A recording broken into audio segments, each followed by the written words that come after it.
ನಿನಗೆ ಬೇಕು ಅಂತಲೇ ಕಷ್ಟವನ್ನು ಕೊಡುವವರು ನಮ್ಮ ಸುತ್ತಮುತ್ತಲಿನಲ್ಲೇ ಇರುತ್ತಾರೆ. ಪ್ರತಿ ಕಡೆಗೆ ನಿನ್ನ ಬುದ್ಧಿ ಹಾಗೆ ನಿನ್ನ ಧೈರ್ಯ ಇವು ಮಾತ್ರವೇ ನಿನ್ನನ್ನು ಕಾಪಾಡುತ್ತವೆ. ನಮ್ಮ ಪ್ರೇಮ ನಿಜವಾದರೆ ಈ ಪ್ರಪಂಚದಲ್ಲಿ ಎಷ್ಟೇ ಜನರಿದ್ದಾರೆ, ನಾವು ಪ್ರೀತಿಸಿದವರು ಸುಂದರವಾಗಿಯೇ ಕಾಣುತ್ತಾರೆ, ಏಕೆಂದರೆ ಅವರೇ ನಮ್ಮ ಪ್ರಪಂಚವಾಗಿರುತ್ತಾರೆ.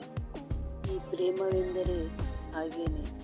ಪ್ರೇಮದ ಪರಾಕಾಷ್ಠೆಯು ನಾವು ಪ್ರೀತಿಸಿದವರಲ್ಲಿ ಎಲ್ಲವನ್ನ ಉನ್ನತವಾಗಿಯೇ ಕಾಣುತ್ತೇವೆ. ಮನುಷ್ಯ ಎಷ್ಟೇ ಮೇಧಾವಿ ಇದ್ದರೂ ಮರುಕ್ಷಣ ಏನು ನಡೆಯುತ್ತದೆ ಎಂದು ತಿಳಿಯದ ಅಜ್ಞಾನಿಯೇ ಹೌದು. ಅದುವೇ ಜೀವನದ ರಹಸ್ಯ. ಮಕ್ಕಳಲ್ಲಿ ಹುಟ್ಟುವಾಗ ಯಾವುದೇ ಗುಣಗಳಾಗಲಿ ದೋಷಗಳಾಗಲಿ ಇರುವುದಿಲ್ಲ. ತಂದೆ ತಾಯಿಯರ ವರ್ತನೆ ಆಲೋಚನೆಗಳು, ನಿತ್ಯವೂ ಅವರು ಮಾತನಾಡುವ ಮಾತುಗಳು, ನಮ್ಮ ಸುತ್ತಮುತ್ತಲಿನ ಸಮಾಜ ಮಕ್ಕಳಲ್ಲಿ ಒಂದು ಸಂಸ್ಕಾರವನ್ನು ಬೆಳೆಸುತ್ತದೆ. ಇದುವರೆಗೂ ನಾನು ದೇವರನ್ನು ನೋಡಿಲ್ಲವೆಂದು ಹೇಳಬೇಡಿ. ಕಷ್ಟಕಾಲದಲ್ಲಿ ಸಹಾಯ ಮಾಡುವ ಪ್ರತಿಯೊಬ್ಬರೂ ದೇವರಿಗೆ ಸಮಾನವೆಂದು ಭಾವಿಸೋಣ. ನನ್ನ ದೃಷ್ಟಿಯಲ್ಲಿ ಶತ್ರುವು ಕೂಡ ಒಬ್ಬ ಗುರುವೇ, ಏಕೆಂದರೆ ನಾನು ಮಾಡುವ ತಪ್ಪನ್ನು ಖಂಡಿತವಾಗಿ ಹೇಳುವುದು ಅವರೊಬ್ಬರೇ. ಕತ್ತಲಲ್ಲಿ ಮಾತ್ರ ನಕ್ಷತ್ರಗಳ ಒಂದು ಸುಂದರತೆ ಕಾಣಿಸುತ್ತದೆ. ಹಾಗೆ ಕಷ್ಟದಲ್ಲೇ ಜೀವನದ ಮೌಲ್ಯ ತಿಳಿಯುತ್ತದೆ. ಮನುಷ್ಯ ಇತರರೊಂದಿಗೆ ಮಾಡುವ ಯುದ್ಧಕ್ಕಿಂತ ತನ್ನ ಮನಸ್ಸಿನೊಂದಿಗೆ ಮಾಡುವ ಸಂಘರ್ಷಣೆ ತುಂಬ ದೊಡ್ಡದು. ಪ್ರತಿ ಬಾರಿಯೂ ನಿಂದನೆಗಳಿಗೆ ಸುಮ್ಮನಿರಬೇಡ. ಒಂದೊಂದು ಬಾರಿ ತಿರುಗಿ ಬೀಳು, ಇಲ್ಲದಿದ್ದರೆ ನಿನಗೆ ಬೆಲೆ ಇಲ್ಲದಂತಾಗುತ್ತದೆ. ಯಾಕೆಂದರೆ ಅವರ ನಿಂದನೆಗಳು ಯಾವತ್ತೂ ನಿಲ್ಲುವುದಿಲ್ಲ. ಒಳ್ಳೆಯತನ ಒಳ್ಳೆಯದೇ, ಆದರೆ ಒಳ್ಳೆಯತನ ಹೆಚ್ಚಾದರೆ ಖಂಡಿತವಾಗಿಯೂ ಮೋಸ ಹೋಗುವೆ. ಅತಿಯಾದ ಒಳ್ಳೆಯತನವು ಇತರರ ದುರುಪಯೋಗಕ್ಕೆ ಕಾರಣವಾಗುತ್ತದೆ. ಈಗಿನ ಸಮಾಜವು ಒಳ್ಳೆಯತನಕ್ಕೆ ಬೆಲೆ ಕೊಡುವುದಿಲ್ಲ.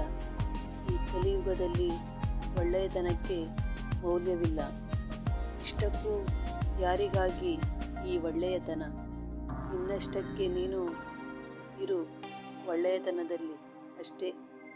ಅತಿಯಾದ ಮುಗ್ಧತೆ ಮತ್ತು ಒಳ್ಳೆಯತನವನ್ನು ಕೆಲವರು ದುರುಪಯೋಗಪಡಿಸಿಕೊಳ್ಳುವವರು. ಒಳ್ಳೆಯತನದೊಂದಿಗೆ ಬುದ್ಧಿಯೂ ಇರಬೇಕು. ಈ ಸಮಾಜದಲ್ಲಿ ಬದುಕುವುದಕ್ಕೆ ಬರೀ ಒಳ್ಳೆಯತನವಷ್ಟೇ ಸಾಕಾಗುವುದಿಲ್ಲ.